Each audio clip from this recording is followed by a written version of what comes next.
So you're interested in joining Pilates class. That's great news. I love to hear people who are thinking a bit more mindfully about how they're going to move. So today I'm going to cover a little bit of an introduction to Pilates and the principles, some of the foundations and some of the gentle moves we'll be doing throughout class. And really these are going to be how we prepare the body and how we set up the body for movement. So just getting the foundations in place, the alignment there, and thinking about our breath and our centering. Body control Pilates, in body control Pilates we think about 8 principles. So for example, thinking about relaxation, a good one, breathing or alignment or centering or coordination, stamina, we need that for the 100, and quality or general quality of sense of flow and the precision of the moves. So for the purpose of today, we're going to be thinking about our alignment, our breathing and our centering. So with our alignment, we always think about how the body is stacked and how it performs optimally. So we know that the body ideally works best when it's balanced, but with everyday lives, hunching over a computer, looking at our iPhones, or potentially returning quickly in and out of getting babies out of car seats, sometimes that we definitely have a tendency with our body gets used to feeling comfortable in, so baby on the hip sort of thing. So muscles we know work best when they're balanced. And really, through Pilates, what we're trying to do is encourage the bones to get back into their neutral position, where everything is in a good place through the body, and hence the mechanics of your body can work and flow best. The breathing then, quite often we think about a shallow breath. We kind of, throughout life, we allow a lot of tension to hold through the upper part of the body, and we can just breathe very superficially. And instead we try and encourage you to think about the breath coming deep into the sides of the lower parts of the ribs, deep into the lungs, breathing sideways like an accordion. And you take a nice inhale through the nose, and you see the ribs going sideways, and then we exhale and the ribs will come gently back together. And as we take the inhale, our diaphragm gently descends, and then as you exhale, it lifts and you get a tiny bit of lift and contraction through the pelvic floor. And again, everything's working well when it's stacked optimally.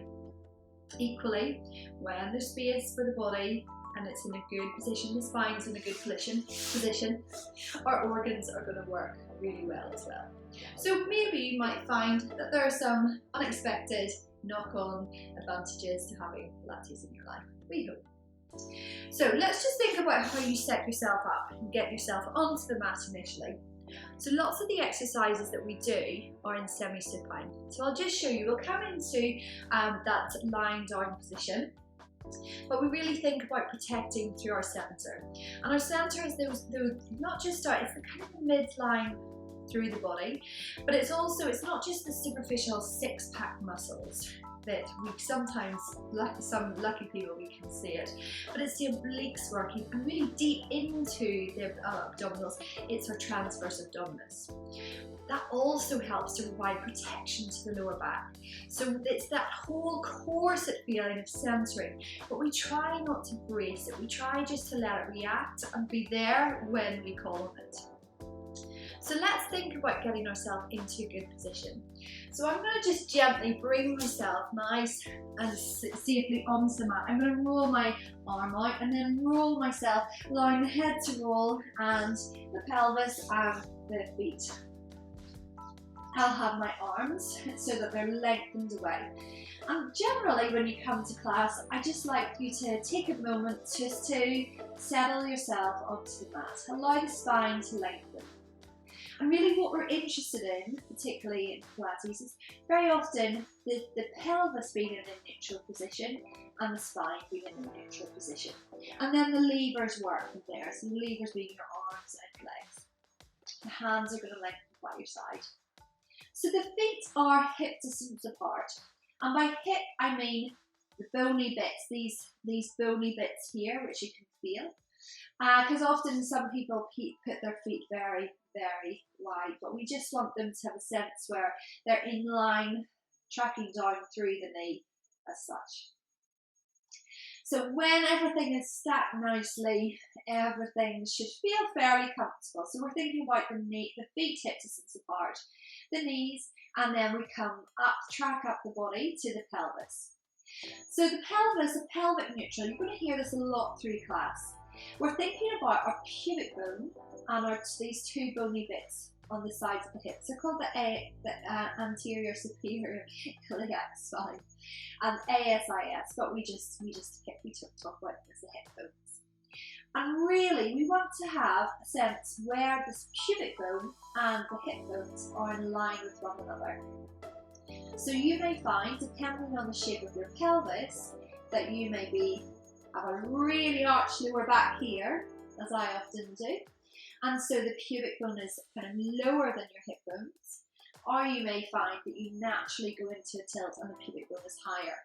But we feel that you're working most effectively when they are balanced and working neutrally, and we strengthen from this position. So we sometimes, you'll be coming into class and you'll just do a few gentle rolls and you'll feel yourself rolling onto the back of the pelvis. So you're going to inhale, so you come to your center, come to the middle, we'll take an inhale. As you exhale, you just allow the pubic bone just to gently lift away from the floor, and you'll feel that it's going higher than the belly button. So you're pressing almost the belly button to the floor. We'll take an inhale there, and then we'll exhale to lower and lengthen to return away. And then again, inhale. As you exhale, we roll. Really using a little bit of abdominals and scooping action, following through your center. Inhale there, roll to return. Good. And again, in your own time. Inhale. Exhale. Feel the lower part of the spine just wrapping round, and a tiny bit of reaction through pressing into the mat. Inhale there and roll gently back down. So we kind of got this north and south activity, so we're going forwards and back, and then we want to just make sure that the sides of the hip bones also feel nicely balanced. So we might imagine there's strings on the side of the hip bones, and it's pulling up and pulling up. And so we almost think east and west, and this is getting a little bit of rotation. You might find that you're pushing into the floor with your feet, but if you can, just try and keep them nice and soft, and we're having as little reaction through the legs as possible. So we're really getting the sense where we're rolling around the sockets of the femur, where the femur attaches into. And then come back to center. Good. Okay, so at that point, you really hopefully might feel that you can come back and find a balance through this side, through the pelvis. And so your east and west, your north and your south will be in a nice line. And you can test this by bringing the thumbs together, fingertips together, and making a triangle, and just noting that the triangle ideally will be parallel to flat ceiling ahead of you. So that is your neutral spine. So from there, we'll be doing various exercises. So we come into quite often a single knee fold, where the leg lifts up. And in the single knee fold, we want the sense where the knee is directly over the hip. As little change through the back of the knee as possible, and we're really just working on the hip being flexed and then extended. And what's also worth thinking about is what's happening with the opposite side, because it's the opposite side which is providing the balance. So we'll inhale, and then we exhale to lift up. And you may find that you may need a little bit of abdominal control, so engaging through your center, thinking about the hip bones coming together. Inhale there, and then exhale to return. So that is a single knee fold. And you'll notice that we do this quite a lot in class. So again, quite often we see people flicking their knee out and then bringing the leg up, and that's not quite the same. So we're thinking about pure flexion here and extension here. So we're strengthening around the hip flexors. So when we add more challenge to the session, you'll notice that we'll do a double knee fold.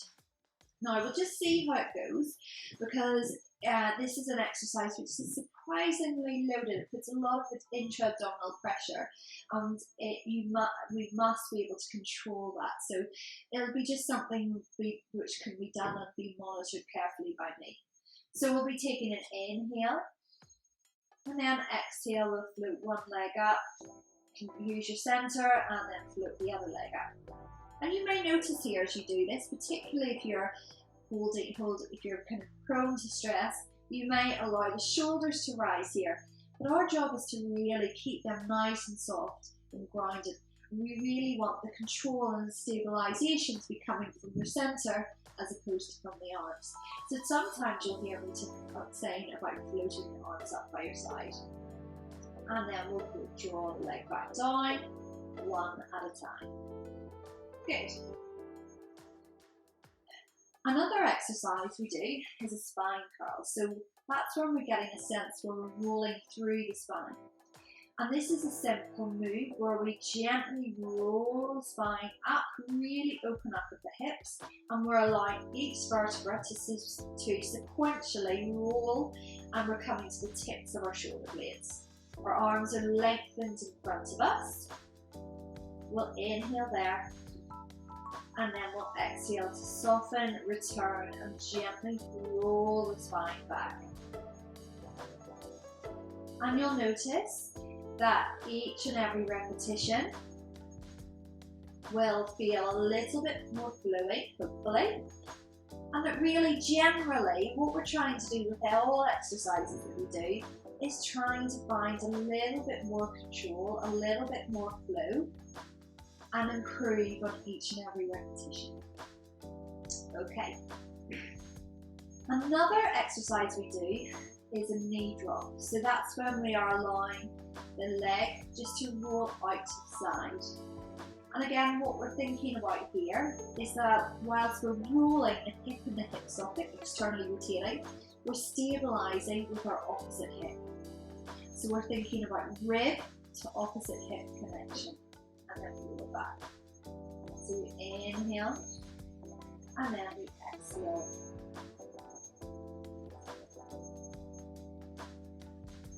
And then gently return back. Okay, so while we're here, I'll also talk to you about our shoulder drops, because you'll hear me quite often encouraging you to think about shoulder drops. So shoulder drops are when we float the arms up and think about the shoulder blades being heavy on the back of the mat. We're going to inhale, reach one arm up, and you'll notice how I'm feeling my shoulder away from the mat. And then exhale, I'll soften and release the shoulder back to me. And then I'll do the other hand. Inhale and exhale. And what I'm doing is I'm allowing the shoulder to glide around the rib cage. And I'm encouraging it and reminding it to come back into a good neutral position. So very often we spend our lives where our shoulders are coming forward. For example, maybe when we're driving, we drive like this, or when we're pushing a trolley or pushing the pram. That's a very common one. But I want you to think about always being able to release the shoulders back to where they perform best. Okay, so that's the shoulder drop. And sometimes we find we add that to our double knee folds and so forth. So these are the basic fundamentals. We always add additional work to each thing. Okay, so another exercise is called a rib cage closure. So from this one, we turn the hands to face forward, and you'll notice that instead of just turning my arm up, my forearm, my hands, I'm rolling the arms in the sockets, and I'm keeping the heaviness, or I should be keeping the heaviness, from when I use the shoulder drop. I'll take an inhale there, and I'm going to exhale. I'm just rolling my arms behind me, but I'm really using my upper abdominals to make sure that I don't allow my ribs to flare. This is a really common thing to do. I'll take an inhale there, and then I exhale to gently come back. Okay, so the breathing pattern for this is inhale. I would cue everything for you. Inhale here, keep the shoulders heavy. Exhale, soften. Inhale, float the arms back over. And then exhale to return. And you'll just notice as you come back into your exhale, I'm trying to keep my ears away from my elbows, and I'm trying to keep space at the top of my shoulders, so the arms aren't traveling together, because I would be losing the connection of my ribs to the back. I also, whilst I'm trying to find reach and length, I'm not doing it at the compromise of my spine. So it is more challenging than it looks, but when it's done well, you can get a really nice stretch through the front of the chest. Good. Okay, the last exercise I'm going to show you in this position is called a curl up. And again, we're going to use this as fundamentals and a basic to a lot of other moves. So we don't need a cushion for a curl up, and you may not even need a cushion at all, because the hands, I'm going to use my hands in place of the cushion. So the cushion's there just to give a little bit more flexion so that my neck is in a good neutral position.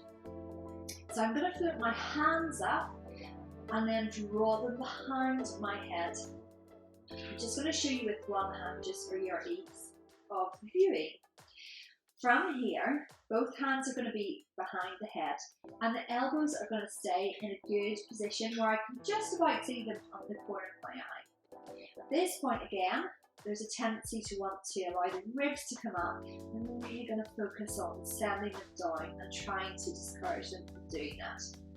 I'm going to take an inhale, and then as I exhale, I'm going to slide my neck along the mat, finding length through the spine. And then I'm just going to gently lift the head, the neck, and the upper back. I'm going to send the front of my ribs to the front of the hips. Feeling connection through my centre, and using it a little bit like a dimmer switch, a little bit more centering the higher I go. I'll take an inhale there, and as I exhale, I'll gently return back with control. Okay, and again, inhale,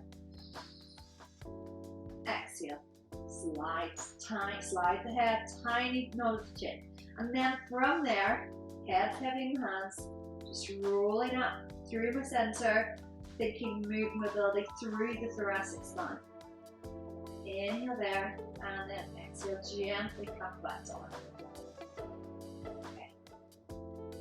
So that is kind of very quick whistle-top tour of our semi-supine position. And I'm going to go through the other positions and a few key exercises to think about in those positions after this.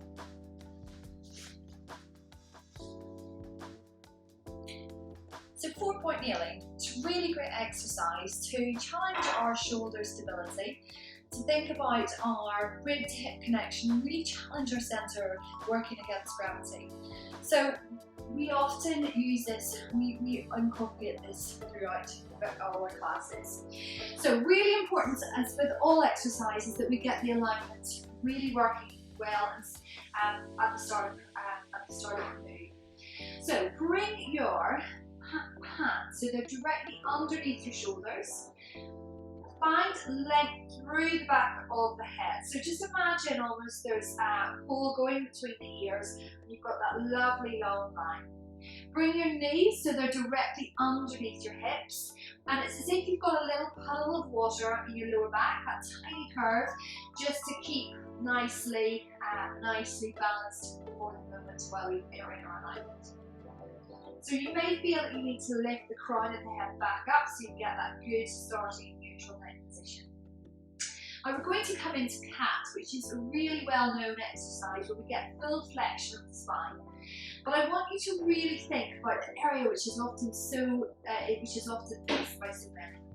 So it's that initial tuck, it's that lower back moving, and we're using our abdominals to do that. So you can see in the screen there, I'm just ever so gently moving and rolling my lower back and pelvic tilting.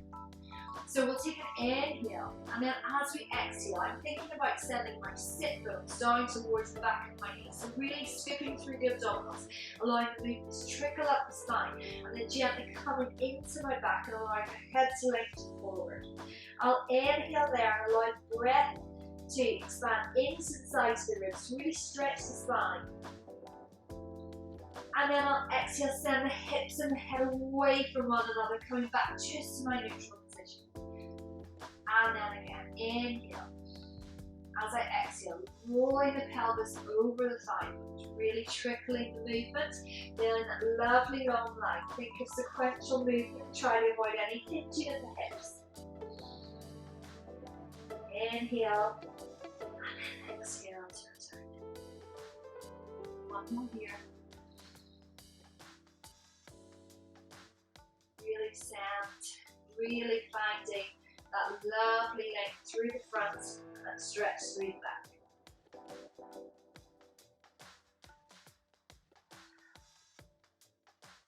And then from there, coming into your rest.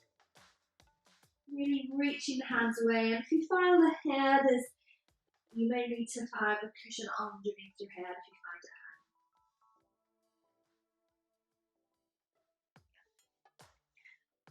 So another popular exercise that we do in class, which is really excellent for strengthening the back line of the body and thinking about our posture, is called coming into prone. We do various exercises like diamond press and like cobra. I'm just going to show you the really basic diamond press. And when I say it's basic for some of us and challenging for others. I myself find this quite difficult. I find it really hard to find the length, but basically when we're on the mat, we're thinking about, we're lifting our head and our neck and our upper back away from the mat, so you find that lift through the back, your back line, and then you come back over through to center. So it'll appear on the mat, you're lifting up. I personally find this more in a sitting position. I find it working more effectively for me, and then coming back down. Okay, so it's like you're arching back and then coming back. Okay, so I'll show you how it looks. Don't be too surprised if you don't see anything too dramatic, but you should feel it's connecting through the back of your shoulder blades. So I'm going to grab my hands and connect them, connect the thumb, connect the little fingers. I'm going to bring it onto my forehead. I'm going to have my legs long and find a position where the elbows are directed nice and wide. The hands are outstretched in front of me. My legs are going to be parallel, hip distance apart. I'm going to feel a little bit of connection through the abdominals just to make sure that the lower back is protected.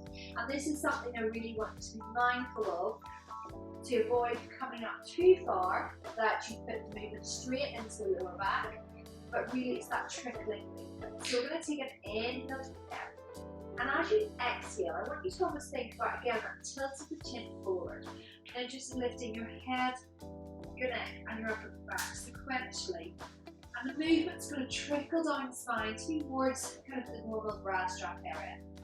If you feel you're gripping on here, you're going too high, so you could come back down. And again, we'll inhale. Think about sending the elbows away from your armpits, and make sure there's no weight through the arms. And then we'll gently come back to center. Inhale. Exhale, lift. Feel lengthening from the front of the body, and then gently to come back down. Again, really excellent exercise for upper body strength. So side lying, quite often we use to challenge the legs, and sometimes we use it to do some nice, lovely rotational, upper rotational arm work. So generally, we use your little cushion, we fold it in two. We lengthen the arms away, and depending what exercise we do, we bring the feet, for our oyster, where we're thinking about rotation, we would bring the heels in line with the back of the ribs, back of the pelvis, and the ribs are going to be in line with the back of the pelvis as well. Eyes are gazing forward, and your hand could go gently in front of you.